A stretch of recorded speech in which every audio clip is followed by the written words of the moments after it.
official plan. The owner is M1637. The agent is Mr. Ray Dobbin. The description is lots 2 and 4, part lot 5, plan 15, and parts 1 and 2, RP 25R 3236 of the town of Petrolia, County of Blackton. At this time, I'd like to introduce council, and on my left, or your right, is Councilor Rowe, Councilor Field, and on your far left is Councilor Such, Councilor Knighton, and Councilor O'Hara. And I'd like to ask Mrs. Pearson to introduce the staff present, please. Thank you, Worship. So we have our Deputy Treasurer, Annette Strand. We have our Director of Marketing, Arts and Communication, Lois Ellsworth. Our Director of Community Services, Mr. Dave Menzie. Our Director of Operations, Mr. Mike Thompson. And our Planner, Mr. Rob Nesbitt. And I'm your Municipal Clerk, Mindy Pearson.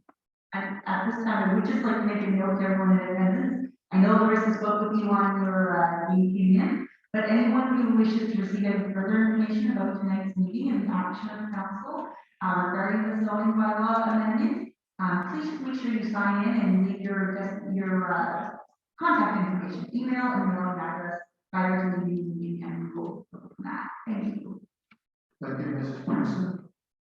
The purpose of this meeting is to afford the public an opportunity to receive information relating to the proposed amendments of the Town of Petrolia zoning bylaw and official plan, and provide input to the town staff and council in relation to the proposed.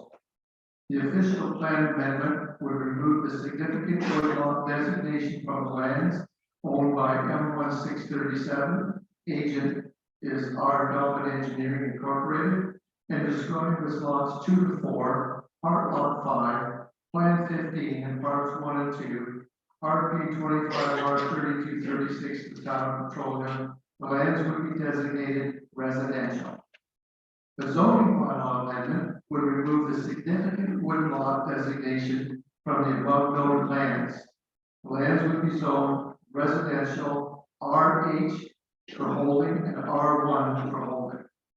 The subject lands are located on the south side of Discovery Line between Stanley Street and Eureka Street.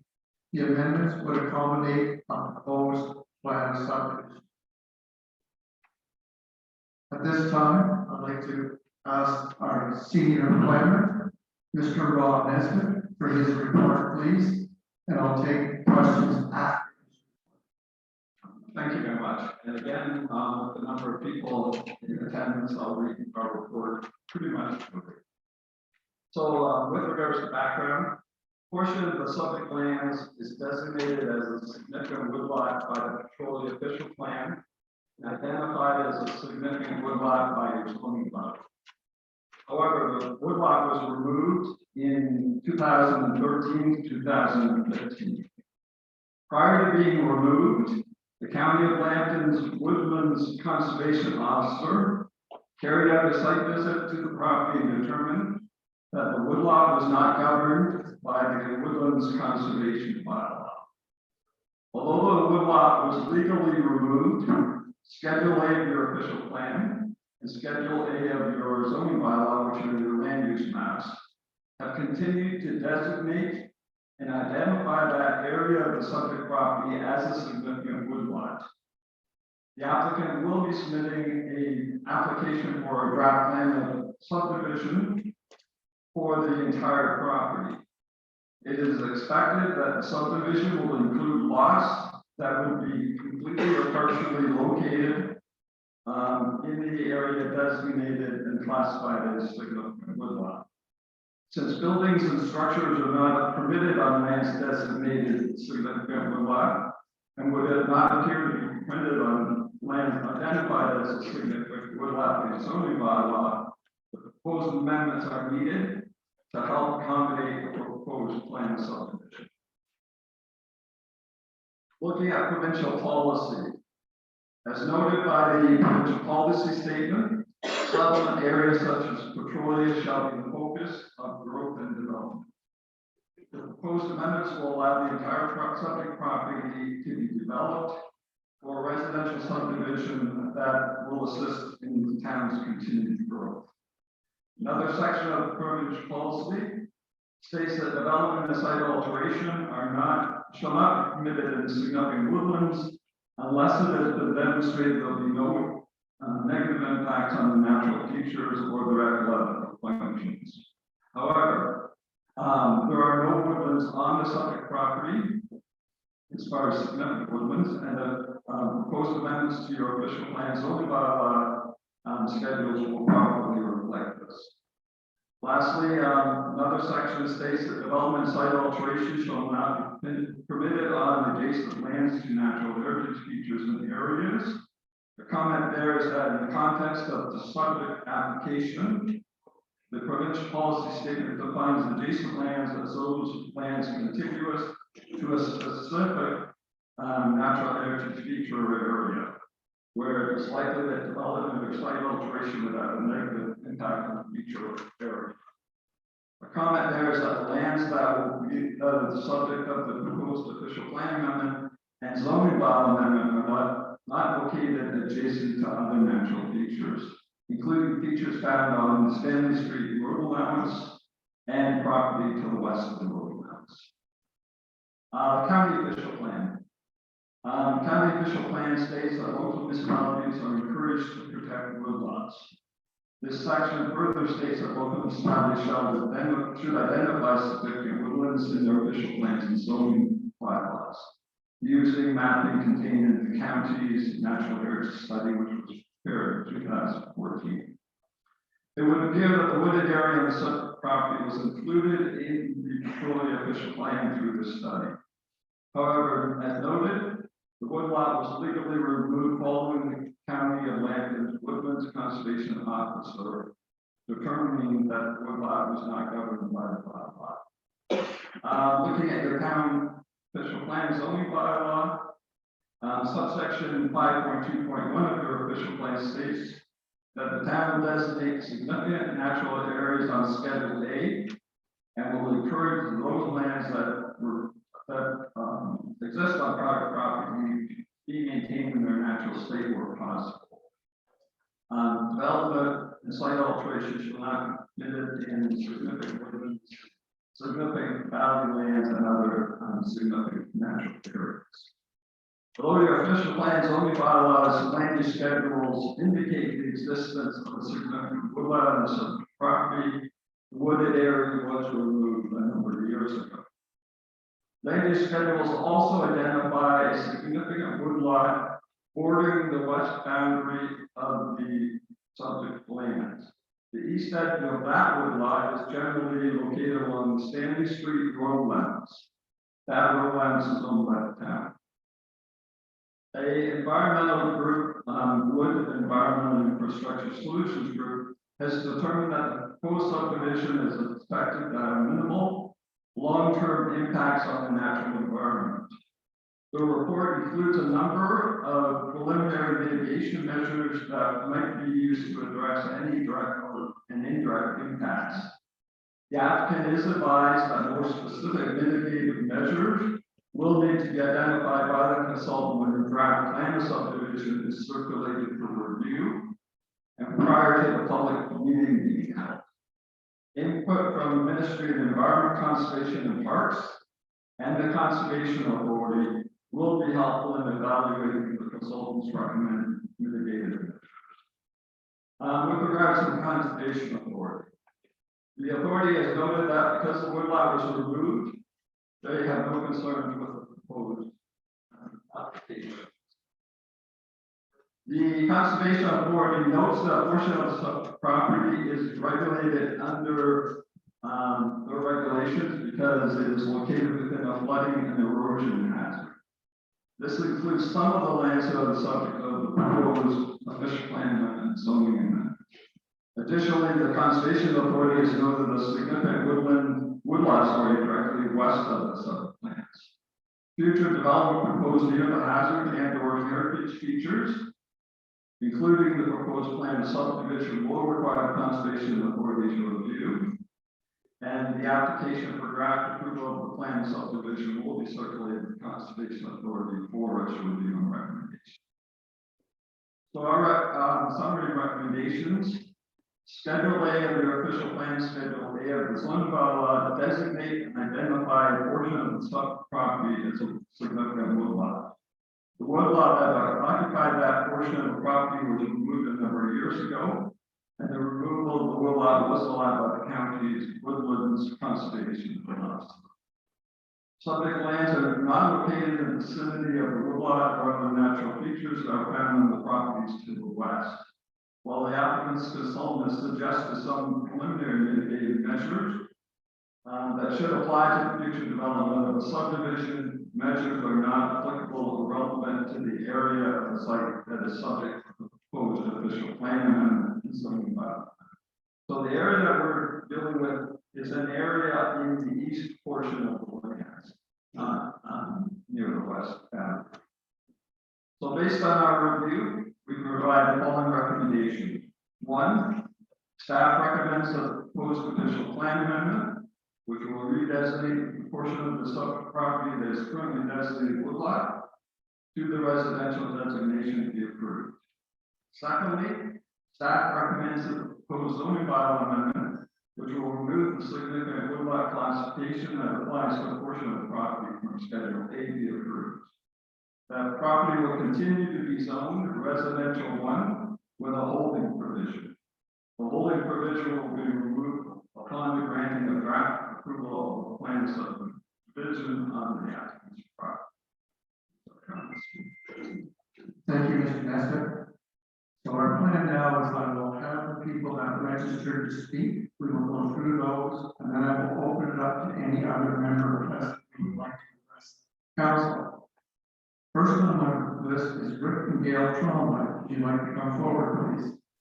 And just please state your address.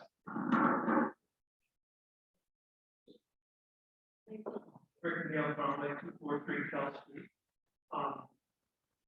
We have a couple of concerns, I guess.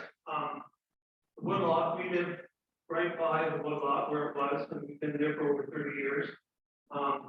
Putting out creek runs through there, and part of it was town put a culvert in maybe 26 years ago, and access to that culvert is not really available from South Street, it would be available from the field. And so we're concerned that maybe the subdivision and the effect it would have on the creek and water flow and flooding and access to it. That's our one concern, but our major concern, and it wasn't mentioned, inside the woodlot, there were several open, I don't know if they were oil wells or oil tanks, circular tanks, and at the time the woodlot was removed, the tanks were just filled in.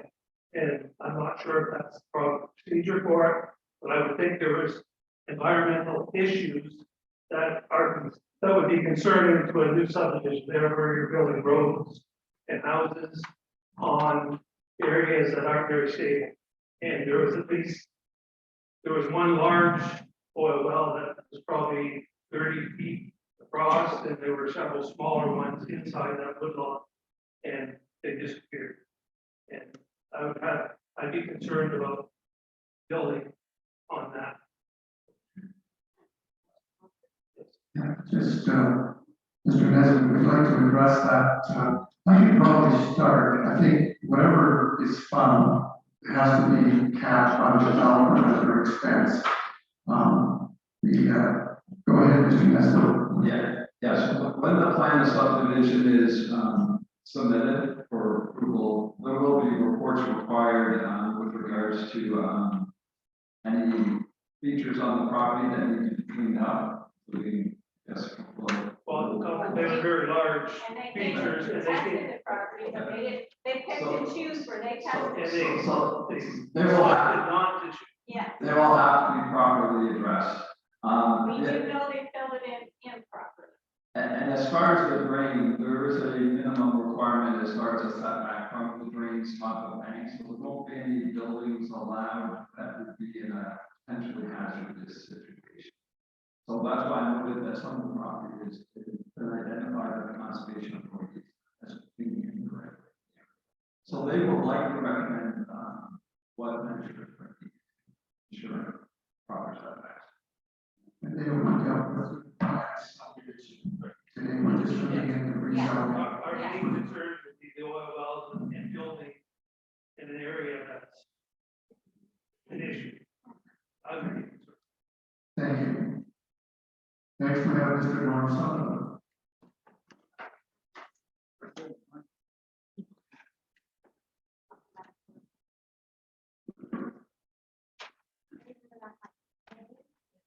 Your worship, members of council, Norm Sutherland, 385 Regan Ave. I am not making any objection to this development. I just really want to make some observations and suggestions. First of all, in my written submission that I sent in, I was incorrect in suggesting that the woodlot had been removed without permission. As we have heard from Mr. Nesbitt's report, it's clearly stated that in 2015, the county gave permission for that woodlot to be removed. However, I would just suggest that when it comes time for the subdivision agreement to be drawn up, that consideration be given to doing some reforestation, whether it's the 5% parkland that's reforested or something like in Sarnia, I think they require 2 trees on each lot, because we're losing our woodlots. We gotta replace them. So maybe that's just something to think about. Number 2, you may recall over the last 2 years, I brought it to everyone's attention more than once, that $200,000 was paid to GMP subdivision to cover the cost of oversizing infrastructure in order to service lands to the north. And that came to be. So really, I'm just putting a reminder out that that should be included when it comes time for the subdivision agreement. In 1984, the province of Ontario instituted a program called the Ontario Basic Mapping Program. That was $125 million. The town of Petrolia benefited in this, and I was the agent for both the town and the ministry in doing aerial mapping. So we did global level photography and mapping, and there are 14 sheets of mapping that are in the building here and accessible for use. And I just mention that because it's easy to forget that that's there. For instance, if someone asked, well, what's the boundary of that woodlot before it was removed? Clearly shown on there. Might be useful just to have that information. In 1940, the Ministry of Highways did a map showing all the oil wells and oil tanks in the town of Petrolia. I have a copy of that. And I have found from time to time that when we looked at it, it's quite accurate. But to bring things up to the present, I would suggest that if we want to really find out where those oil wells and tanks are before they get into the construction phase, a good system which we have used with our cemetery is a radar, underground radar map. It's called ground penetrating radar. It'll pick up anything to about 15-foot depth. So you'll find everything there. And it's not that expensive. So it might be worthwhile just to consider to do something like that. Because what normally happens in Petrolia, someone comes to buy a house, they take the foundation. Guess what? We just found an oil well. You got 2 days to get in and hit the plug. Well, that's fine. You can get somebody there in 2 days. So again, something that goes back in our history. So I think I've raised enough flags, keep everybody busy. But as I say, I'm interested in things happening, and if there's anything we can contribute, we will do it. Thanks. Thank you. Next on our list is Mr. Larry Garrett.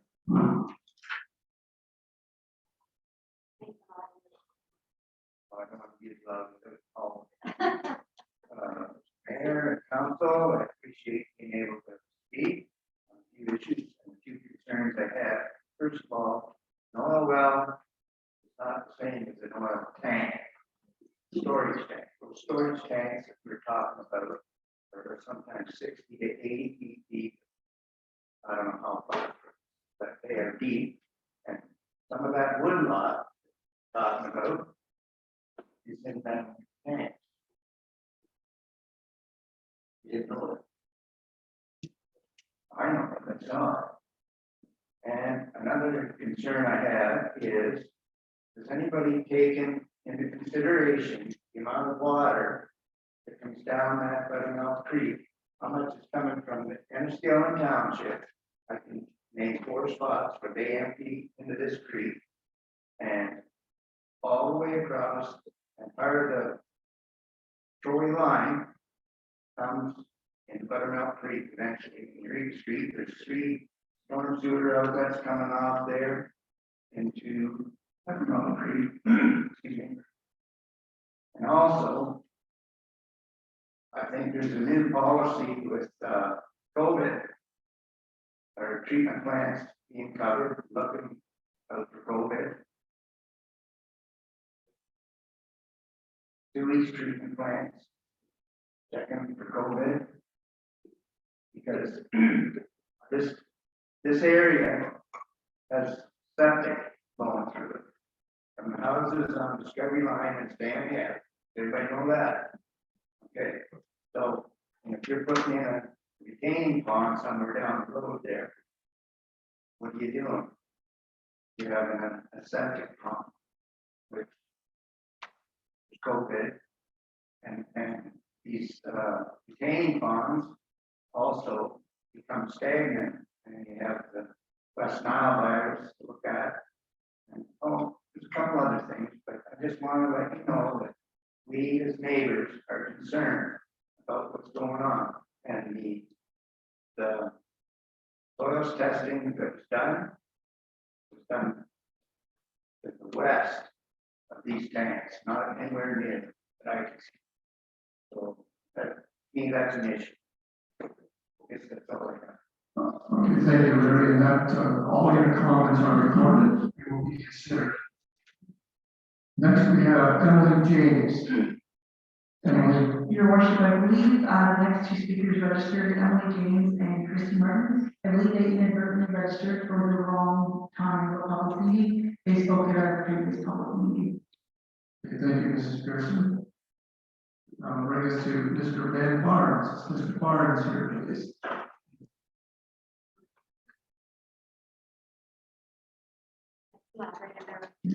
Please state your address. 4659 Gibson Road, Troy. Mr. Mayor, Council, I'm not here in opposition to any kind of Olive Court subdivision, but I am here with concern about our oil property, KW Drilling, to the north side of Discovery Line. We have 2 wells that are operating, active wells, that would fall within setbacks of the edge of the property. When the plan on subdivision comes about, and we've asked those setback requirements set out in the oil and gas salt resources regulations and operating standards be followed. And although the wells are of the type historical, they are of the well status active, and within my opinion and government opinion that does not mean that setbacks do not apply to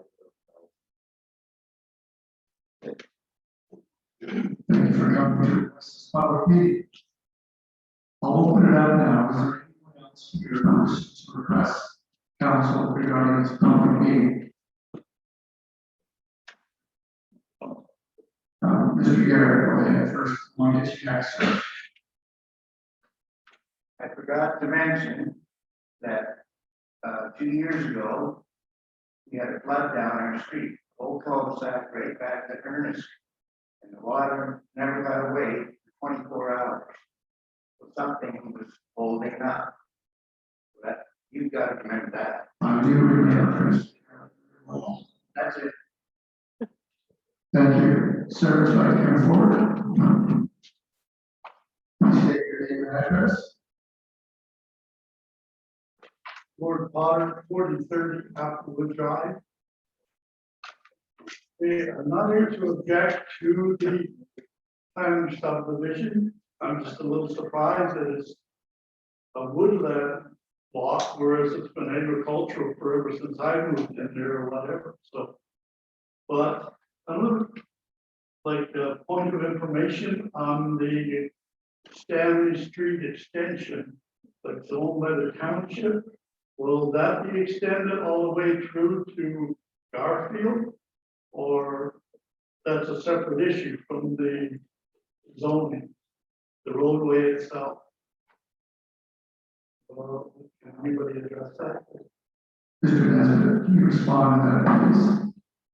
Yeah, so when they get around to the plan of subdivision, which they're not there right now, they will consider how best to serve the development from a roadways perspective. So it's conceivable, again, nothing's been laid out yet, but it's conceivable that road allowance might be opened up as part of the development. But again, until we see the specific layout of the proposed plan subdivision, sorry. Okay, so that's separate altogether from this. And there will be public meetings, advertised when the subdivision to allow the public to come in and offer any comments. Okay, thank you very much. Thank you. Okay, one last time, is there anyone else who wishes to address this public meeting? If not, I'll ask the staff, oh, sorry, yes, ma'am.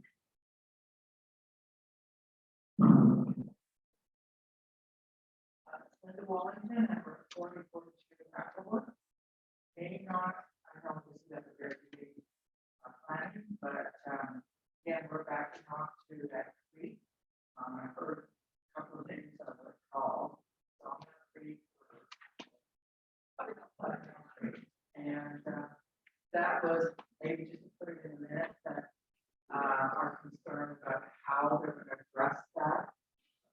What they cover it out, and they, the coverage or, whatever. And for building to like step back.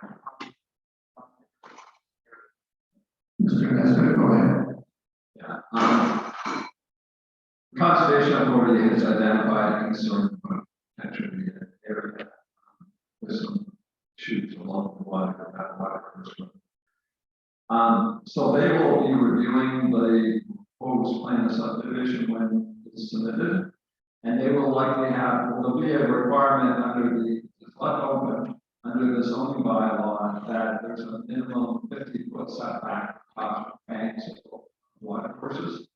So that's one option. The other option is if they close part of it, which again, I'm not sure whether they would do that or not. But then there would be other engineering required to ensure that the development is properly situated relative to that closed water course. Thank you. At this time, then I'll go over, I'll ask the staff if you have any comments or questions. Council, again, we will debate it at a later date. This is just any questions or clarification.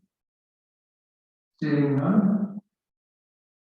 Council will receive amended documents in an open session through a bylaw at a future regular meeting of council.